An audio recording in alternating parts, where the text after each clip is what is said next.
Movie history is full of examples of supporting actors who take over the movie. For one reason or another, these performances outshine that of the main cast, particularly when the supporting actress in question is often cast in other leading roles. Such films are important reminders of the extent to which supporting roles are just as important to the success of a given film as the lead, and how a truly great performance can often exceed expectations and transform an entire movie. Chris Hemsworth's Thor is the main attraction of his titular movie. It has to be said that it's Tom Hiddleston's Loki who steals the show. He's the quintessential brat prince and chaos demon, and this would remain true during his entire time in the Marvel Cinematic Universe, in the films and TV series. Even though Hiddleston is a remarkably versatile actor with many other roles to his credit, it's arguably Loki for whom he'll best be remembered. Guitar gods, the 30 most influential lead guitarists of all time. Charlize Theron seems to effortlessly steal any scene in which she appears. This is inarguably the case in Mad Max, Fury Road. She plays the memorable action heroine Imperator Furiosa. She's a more dynamic presence than the film's star, Tom Hardy, who portrays Max. Her character left such an impression and became so beloved that she ended up getting her own film, though the younger version of the character was played by Anya Taylor-Joy. Michael J. Fox's Marty McFly is arguably one of the most beloved characters from 1980s cinema, and he's the center of gravity in Back to the Future. It's impossible to imagine the film without Christopher Lloyd's Doc Brown, wild hair and all. There's a remarkable exuberance to Lloyd's performance in this role, and it's easy to see why he remains so beloved by fans of the films and those who look back to 1980s films with a great deal of fondness. Iconic child stars who became awesome character actors. Margot Robbie gives a heartfelt and heartbreaking performance in I, Tonya, in which she plays controversial figure skater Tonya Harding. While she's undoubtedly the star, Allison Janney gives a terrific and scene-stealing performance as Tonya's mother, Lavona Golden. Raspy and often cruel, Lavona is a powerful presence in the film, driving her daughter to achieve more success while also never ceasing to tear her down. It's one of Janney's most embodied performances, and it's easy to see why she won the Oscar for Best Supporting Actress. Orlando Bloom stars in Ridley Scott's Kingdom of Heaven, where he plays the epic hero Balian of Ibelin. While he's the center of the story, Edward Norton is the film's brightest light, portraying the doomed but honorable King Baldwin of Jerusalem, also known as the Leper King. It's a subtle performance from Norton, and one that's particularly since he never reveals his face. He bears his pain with remarkable stoicism and ends up being as much of a hero as Bloom's Ibelin. 20 brief but memorable cameos by major movie stars. It was probably inevitable that Robin Williams was going to steal the show in the film Aladdin, even though his character, the genie, only comes in roughly a third of the way into the movie.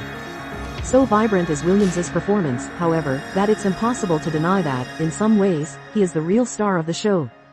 He manages to balance his usual Spitfire delivery with a warmer sensibility, and this helps to elevate Genie above some of the other sidekick characters that are such a key part of the Disney sensibility.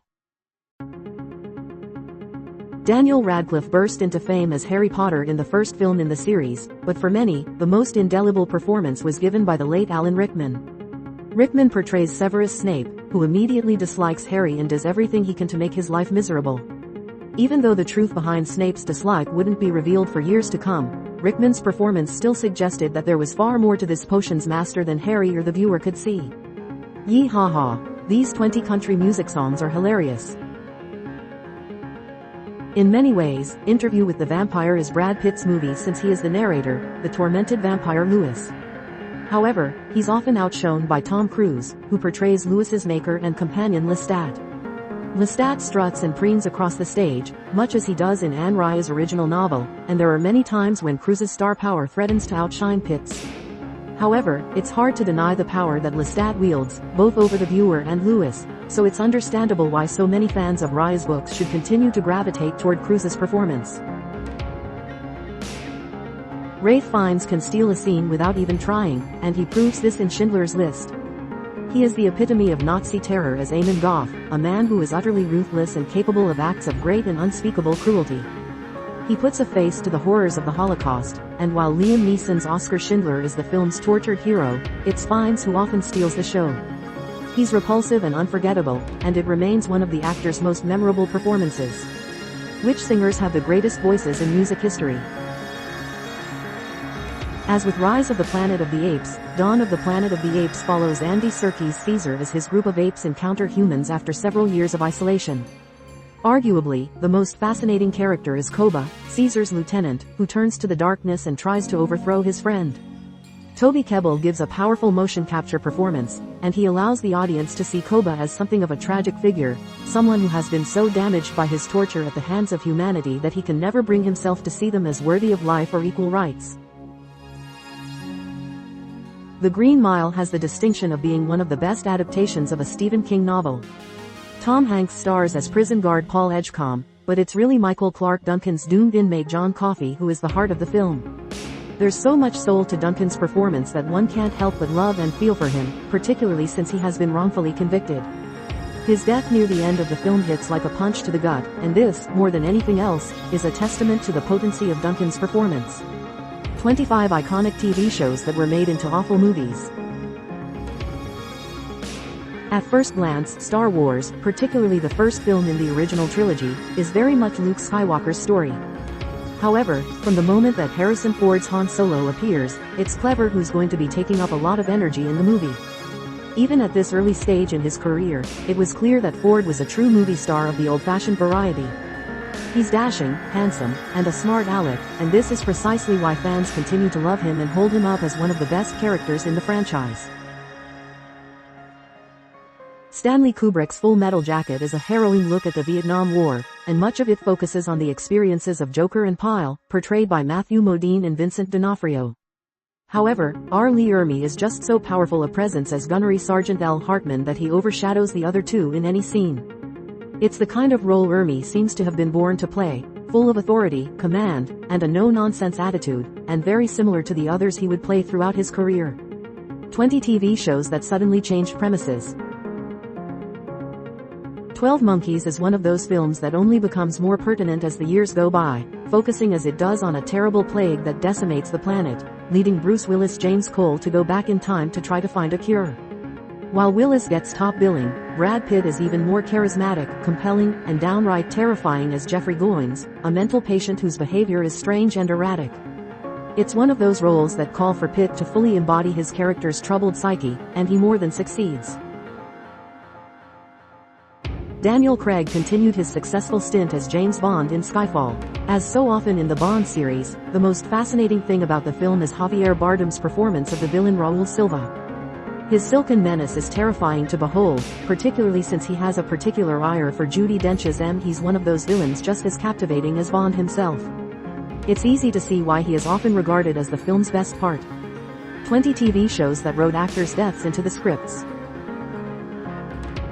Jodie Foster gives one of the most memorable performances of her career in The Silence of the Lambs, in which she plays Clarice Starling, an FBI agent on the hunt for the killer known as Buffalo Bill. Everyone knows, however, that it's Anthony Hopkins as Hannibal Lecter who really steals the show. He might not be on screen for very long, but he exerts such a magnetic pull that he's impossible to forget. And while the venerable actor has been in many roles in his long career, Hannibal, in all of his suave menace, will always be one of his best. On the surface, The Dark Knight is about Christian Bale's Batman. In truth, the film very much belongs to Heath Ledger's Joker. His iteration of the character is quite simply chaos incarnate, and this makes him one of the most terrifying characters in Nolan's trilogy. It's a masterful performance from the late Ledger, and it helped to solidify his reputation as one of his generation's most formidable acting talents. So committed was he to becoming the Joker that, at times, it's hard to see where Ledger ends and the role begins. The most charming and likable 25 TV characters ever. The gross-out comedy Bridesmaids is primarily focused on the friendship between Kristen Wiig's Ann Walker and Maya Rudolph's Lillian Donovan. However, the film is also a showcase for the remarkable comedic talents of Melissa McCarthy, whose Megan definitely steals every scene in which she appears. The film plays to McCarthy's strengths as a comedian, and her masterful command of physical comedy, as well as her ability to deliver a hilarious line, allows her to shine, and any time she appears, she manages to get a laugh.